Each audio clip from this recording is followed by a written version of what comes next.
Welcome to sports live presented by cool. আপনাদের সাথে আছি আমি মঞ্জুরি আজাদ, সেই সঙ্গে আমি রঞ্জন শান্ত।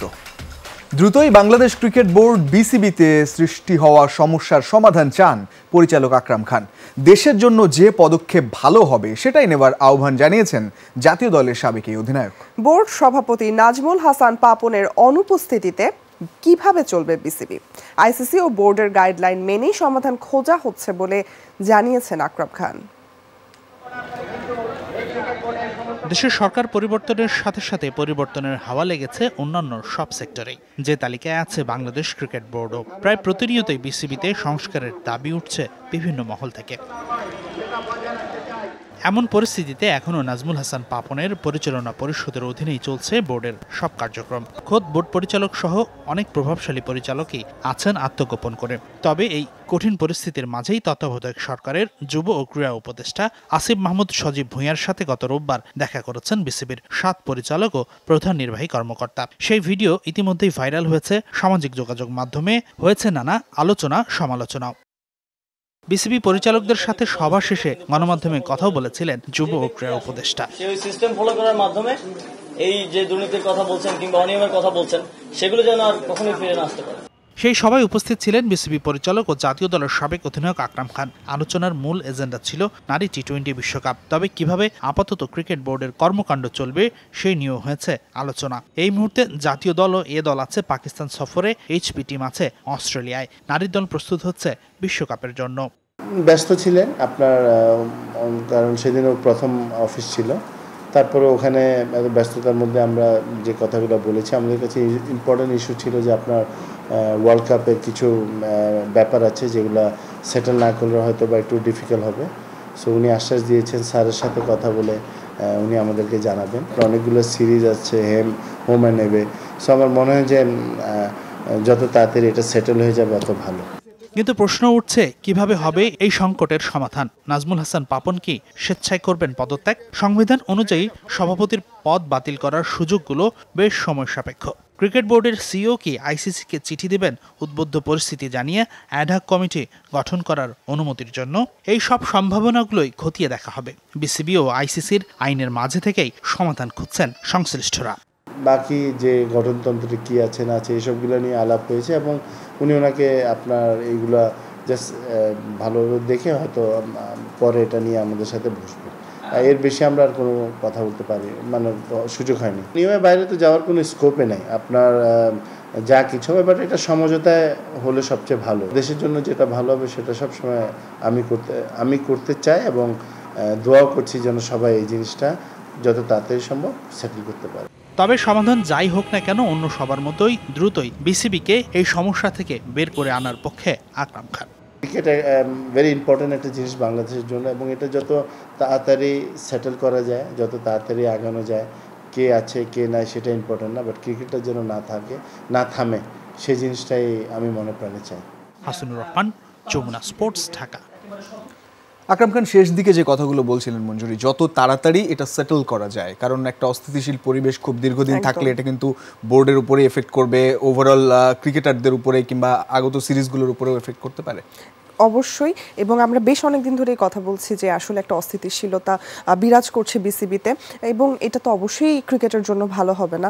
যত তাড়াতাড়ি স্থিতিশীলতা আনা সম্ভব হবে ততই ভালো। বিভিন্ন রাজনৈতিক শোডাউনও চলছে, এটা একটা অবশ্যই একটা বিভিন্ন ইনসিকিউরিটি ক্রিয়েট করছি। ক্রিকেটারদের উপরেও হয়তো বা এটার ইম্প্যাক্ট পড়তে পারে। আমাদের সামনে সিরিজ আছে। একেবারে সবকিছু নিয়ে আমরা কথা বলতে চাই। আমাদের সঙ্গে যুক্ত হবেন এহসানুল হক সেজান, সাবেক ক্রিকেটার, বাংলাদেশ জাতীয় দল। সেজান ভাই, স্বাগত আপনাকে।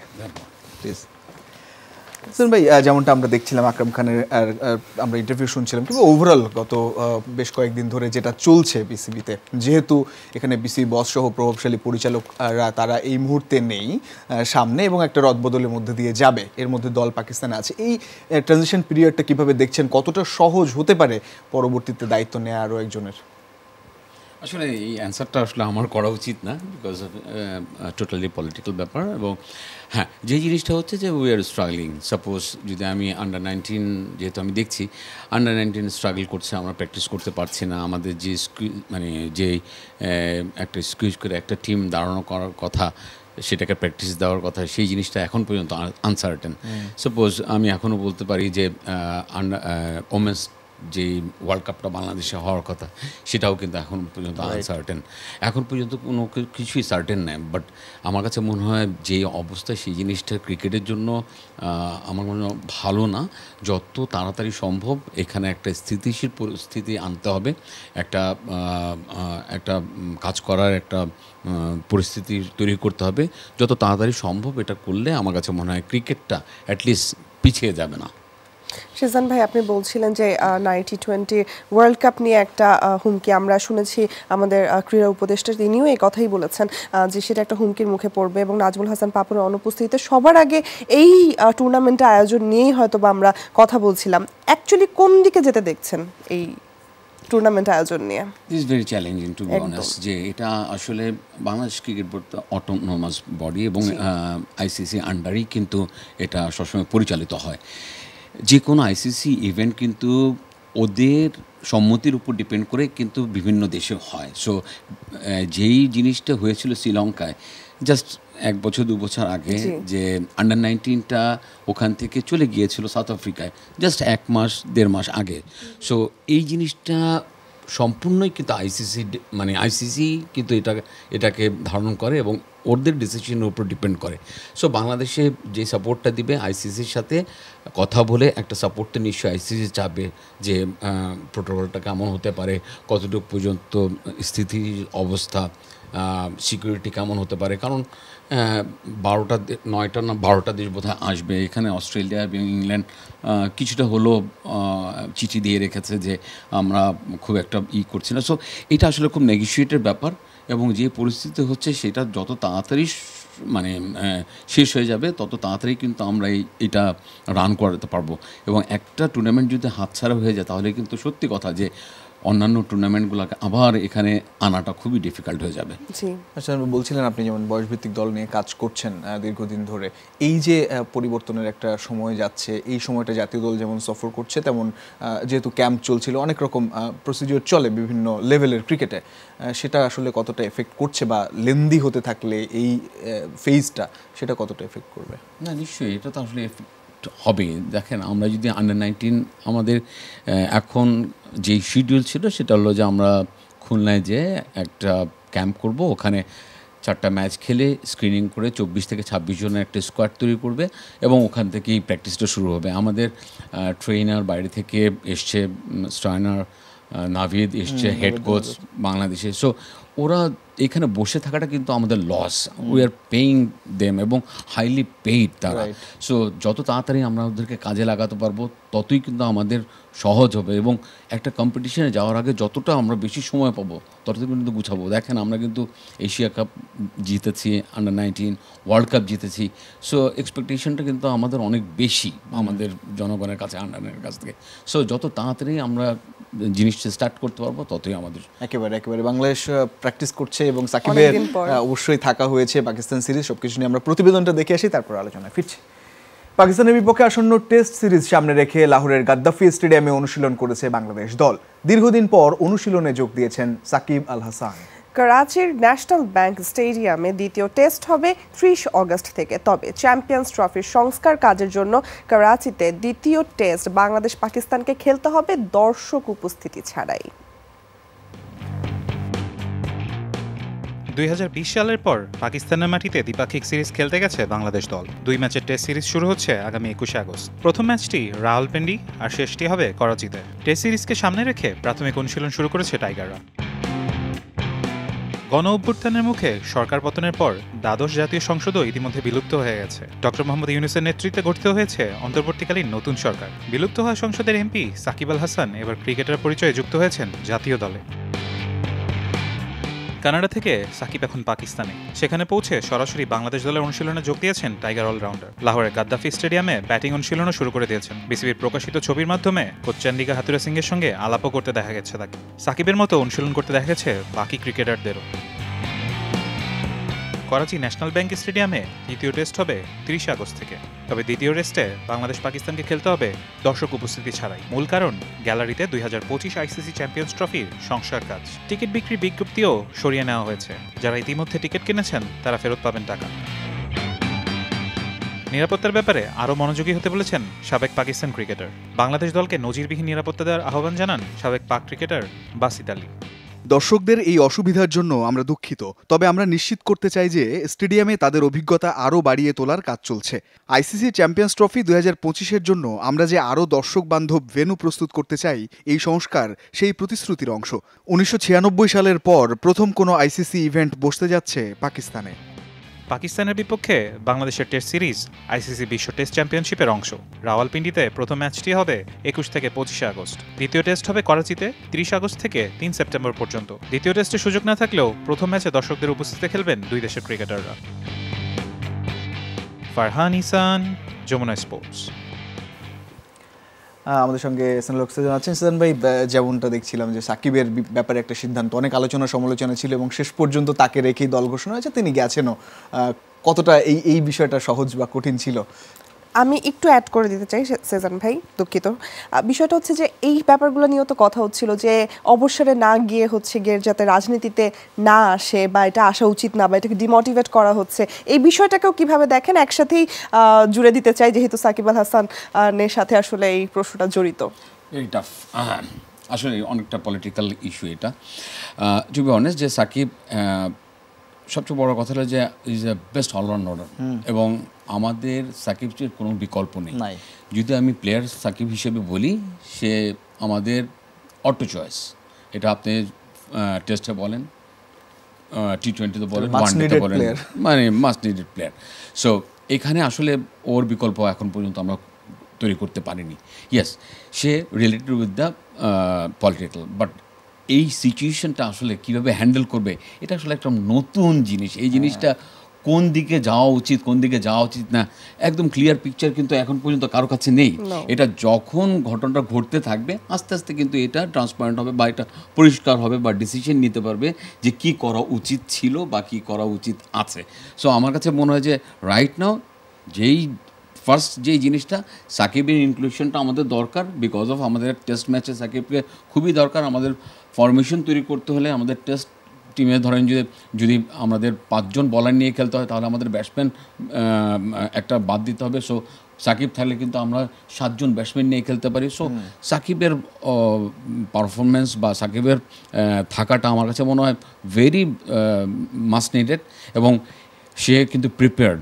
আমি যতগুলো প্লেয়ার রয়েছে বাংলাদেশ টিমে, সে কিন্তু জাস্ট রানিং ম্যাচের মধ্যে ছিল এবং হ্যাঁ, সে সুইচ করবে সাদা বল থেকে লাল বলে কতটুকু পর্যন্ত ইয়ে করতে পারবে। বাট যেহেতু সাকিবের লাস্ট সিরিজগুলো দেখেছি টি20তে, তখন কিন্তু অনেকটাই লঙ্গার ভার্সনের ধাঁচে কিন্তু বোলিং করছিল। আমার কাছে মনে হয় যে হি ওয়াজ প্রিপেয়ার্ড রাইট নাও।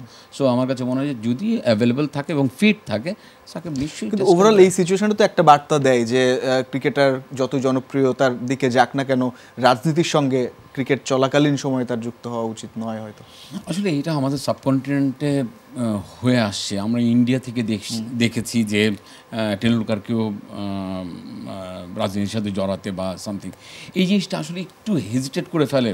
দেখেন, আজকে মাশরাফি যদি রাজনীতি না করতো, তাহলে কিন্তু আরও 2-1 বছর কিন্তু আমরা তাকে পেতাম ফুল সুইংয়ে। আপনি যদি দেখেন ওয়ার্ল্ড কাপে যখন লাস্ট সে ম্যাচগুলো খেলেছে, সেই সময় কিন্তু he was related with the politics. But সে যদি পলিটিক্সে না থাকতো, তাহলে কিন্তু ফুল ফেজে কিন্তু আমরা একটা ভালো পেতাম।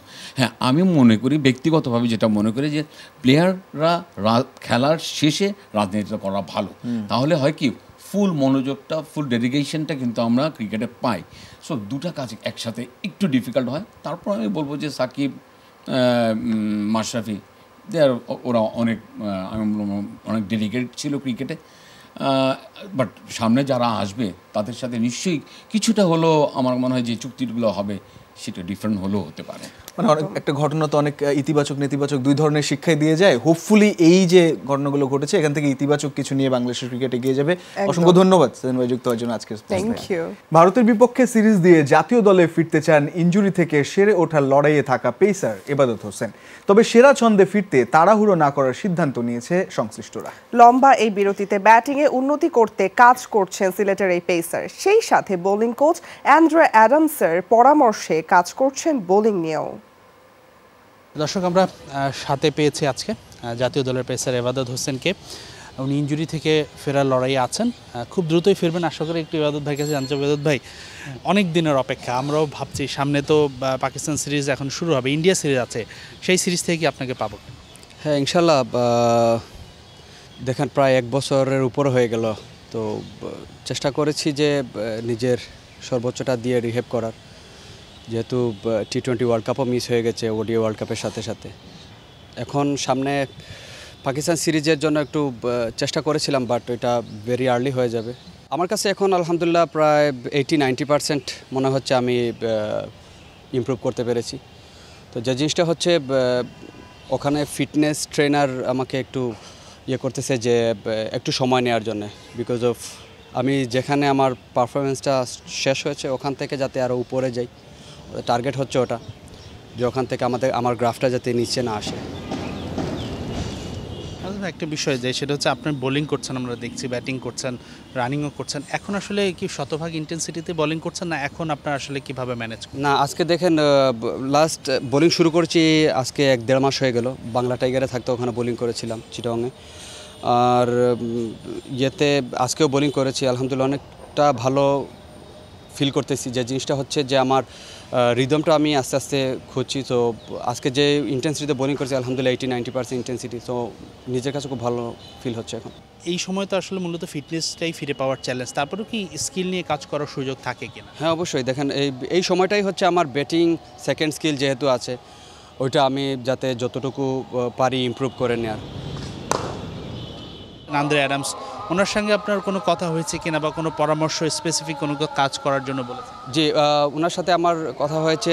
উনি বাংলাদেশ টাইগার টিমে আমরা যখন চিটাগংয়ে প্র্যাকটিস করেছিলাম তখন উনি গিয়েছিলেন। তো কথা হয়েছে বলতে উনি আমার বোলিং দেখেছেন। তো বোলিং দেখার পরে উনি একটা ছোট্ট একটা জিনিস ওনার চোখে ধরা পড়েছে, তো ওইটা উনি আমাকে দেখিয়ে দিয়েছে, ওইটা নিয়ে কাজ চলতেছে। অনেক ধন্যবাদ, থ্যাংক ইউ আমাদের সময় দেওয়ার জন্য। দর্শক, ইবাদত হোসেন ফিরে আসার লড়াইয়ে শতভাগের বেশি দিয়ে চেষ্টা করছেন, যত দ্রুত সম্ভব তিনি জাতীয় দলের জার্সিতে ফিরতে পারেন সেই শুভকামনা তার প্রতি থাকবে। Hasanur Rahman, Jamuna sports, Sher-e-Bangla Jatiya cricket stadium, Dhaka. Shooting federation মহাসচিবের অপসারণ চান সাবেক শুটাররা। ঢাকা রিপোর্টার্স ইউনিটি কার্যালয়ে ক্রীড়াপ্রেমী ও শুটিং সংগঠক এর ব্যানারে আয়োজিত এক সংবাদ সম্মেলনে এসব দাবি তুলেছেন তারা। ছাত্র জনতার গণ অভ্যুত্থানের মুখে সরকার পতনের পর অস্থিতিশীল পরিস্থিতিতে শুটিং স্পোর্টস ফেডারেশন অনুশীলন ক্যাম্প নিয়ে প্রশ্ন তুলেছেন সাবেক শুটার ও সংগঠকেরা। একই সঙ্গে দ্রুততম সময় শুটিং স্পোর্টস ফেডারেশনের বর্তমান কমিটি ভেঙে দিয়ে নতুন অ্যাডহক কমিটি গঠনের দাবি জানিয়েছেন তারা। সংবাদ সম্মেলনে সাফ গেমসের স্বর্ণপদকজয়ী শুটার সাইফুল ইসলাম, সাবরিনা সুলতানা, GM হায়দার সহ আরও বেশ কয়েকজন সাবেক ও বর্তমান শুটার এবং সংগঠক উপস্থিত ছিলেন। বর্তমান মহাসচিব ইন্তেখাবুল হামিদের পদত্যাগ দাবি করেন সাবেক শুটার ও সংগঠকরা।